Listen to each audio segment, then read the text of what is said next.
1930। इस दिन को हम सब दांडी कूच दिवस के रूप में जानते हैं।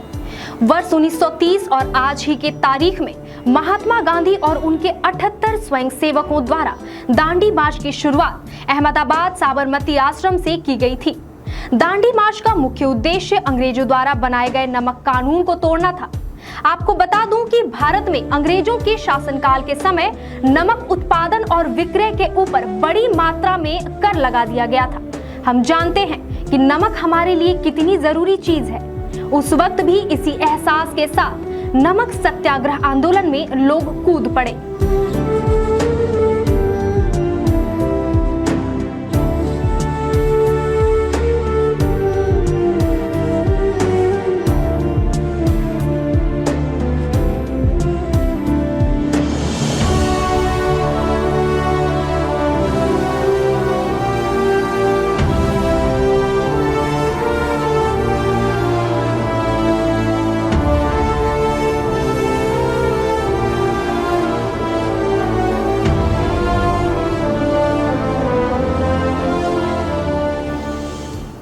सविनय अवज्ञा आंदोलन की नींव कहलाने वाला दांडी मार्च साबरमती आश्रम से समुद्र तटीय गांव दांडी तक पहुंचा और फिर हाथों में नमक लेकर नमक विरोधी कानून को भंग किया गया।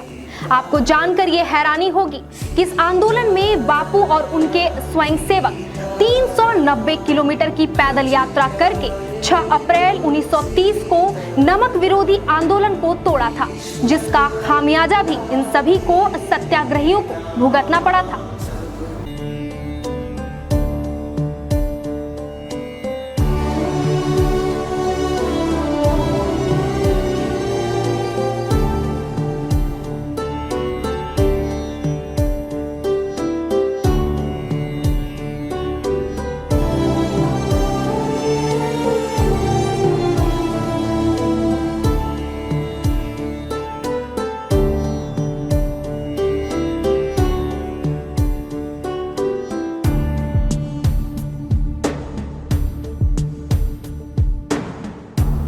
कईयों ने अंग्रेजों की लाठियां खाईं। सी राजगोपालाचारी और पंडित नेहरू जैसे कई लोगों को गिरफ्तार कर लिया गया। पूरे 1 वर्ष के कड़े आंदोलन के बाद वर्ष 1931 को गांधी इरविन समझौते के साथ ही नमक सत्याग्रह आंदोलन खत्म हुआ, लेकिन इस आंदोलन ने संपूर्ण देश में अंग्रेजों के खिलाफ व्यापक जन संघर्ष को जन्म दिया था।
के प्रसिद्ध नमक सत्याग्रह में सरोजिनी नायडू गांधी जी के साथ चलने वाले स्वयंसेवकों में से एक थी। उन्होंने भी बापू के साथ दांडी मार्च का नेतृत्व किया था।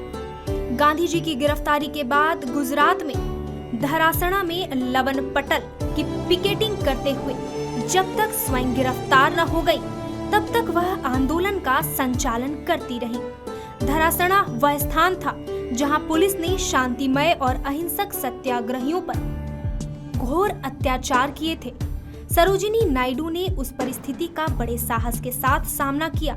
इस सत्याग्रह आंदोलन के लिए सरदार पटेल की भूमिका भी अहम थी। वल्लभ भाई पटेल की इच्छा थी कि 1930 में हुई गांधी जी की गिरफ्तारी के विरोध में जनता उसका मुंहतोड़ जवाब दे, सत्याग्रहियों से जेल भर जाए, टैक्स के भुगतान के बिना शासन की कार्यप्रणाली ठप हो जाए। इस संबंध में जब उन्होंने खेड़ा जिले के रासग्राम में लोगों के आग्रह पर भाषण करना शुरू किया तो पुलिस ने उन्हें गिरफ्तार कर लिया।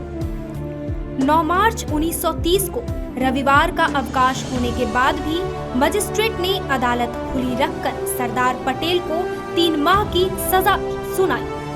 साबरमती जेल जाते हुए गांधी जी के दर्शन कर उन्होंने उनका आशीर्वाद लिया। 9 मार्च 1930 को ही गांधी जी ने लिखा कि इसमें संदेह नहीं कि यदि गुजरात पहल करता है तो पूरा भारत जाग उठेगा। इसलिए 10 मार्च को अहमदाबाद में 75,000 शहरियों ने मिलकर सरदार पटेल को हुई सजा के विरोध में लड़ने की प्रतिज्ञा की।